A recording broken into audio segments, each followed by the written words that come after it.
I often hear people say that Scripture is never called the Word of God, or that the only Word of God is Jesus. And I want to address this a little bit more. There's no question that the ultimate and climactic communication from God was the person of Jesus. Jesus is called the Logos, which is the Word in John.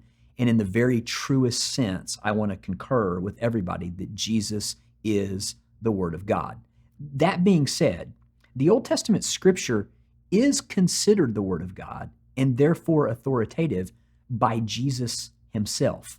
So let's look at this and do a little bit of background study so that we can all sort of realize what's going on with the Old Testament.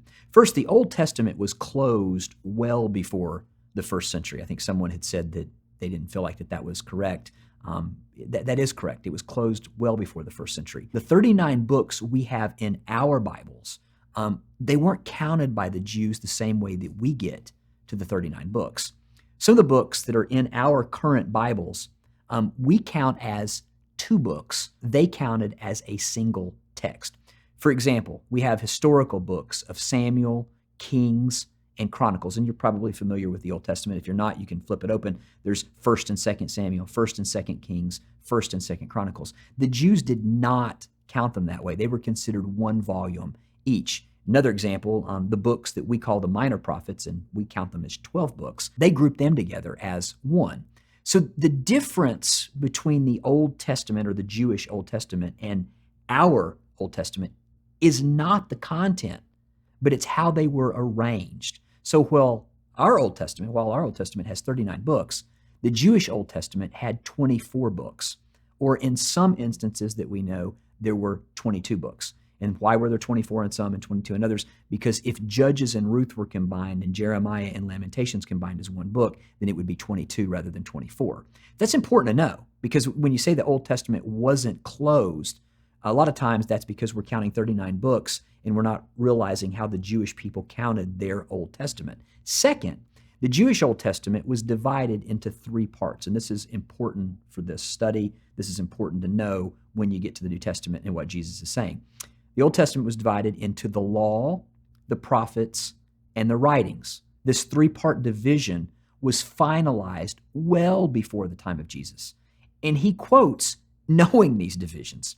Sometimes, because of that division, the Psalms would be the beginning of the writings. So sometimes people would say not just the law, the prophets, and the writings, they would say the law, the prophets, and the Psalms. And so sometimes the Psalms would be used interchangeably with the writings, since the Psalms were the first of that particular division. So let me give you an example. In Luke 24:44, this is what Jesus says. He says, "These are my words that I spoke to you while I was still with you, that everything written about me in the law of Moses and the prophets and the Psalms must be fulfilled." Why is that important? Well, that's important because he knows the three divisions of the Old Testament, and he knows them at his time. He is affirming in Luke 24:44 what we know today as our 39 books, what they knew as their Old Testament canon, whether it was 24 or 22, that they divided into those three separations. Also, in Matthew 23:35, when he's sort of castigating the religious leaders, telling them, "Woe to you, scribes, Pharisees, and hypocrites," he makes a notation, and he's talking about the destruction of the temple ultimately, about their judgment that's coming. But he says that the righteous blood from Abel to Zechariah will be on you. And so he defines the Hebrew canon as the books from Genesis, his quotation of Abel, to the post-exilic 2nd Chronicles, Zechariah, which encompasses the whole Old Testament in terms of the Hebrew chronology. So we have, not only do we know that the books were 24 or 22, and they were the same books. The content was the same, not the numbers. We also know Jesus is very aware of the three ways in which they divided our 39 books. They just counted them differently. And third, 64 times Jesus quotes or alludes to the Old Testament, but he never refers to other sources or other books that people would try to say they didn't know what the canon was. He doesn't refer to the Apocrypha or anything. And this is important because, as Fred Bruce suggests, the Apocrypha was not regarded as canonical by the Jews either of Palestine or of Alexandria, and that our Lord and his apostles accepted the Jewish canon and confirmed its authority by the use that they made of it. whereas there is no evidence to show that they regarded the apocryphal literature, or as much of it as it appeared in their time, is similarly authoritative. That's important to know, that Jesus is quoting the Old Testament. He sees it as authoritative. Fourth, and this is a radical claim, Jesus claimed the entire Old Testament was about him.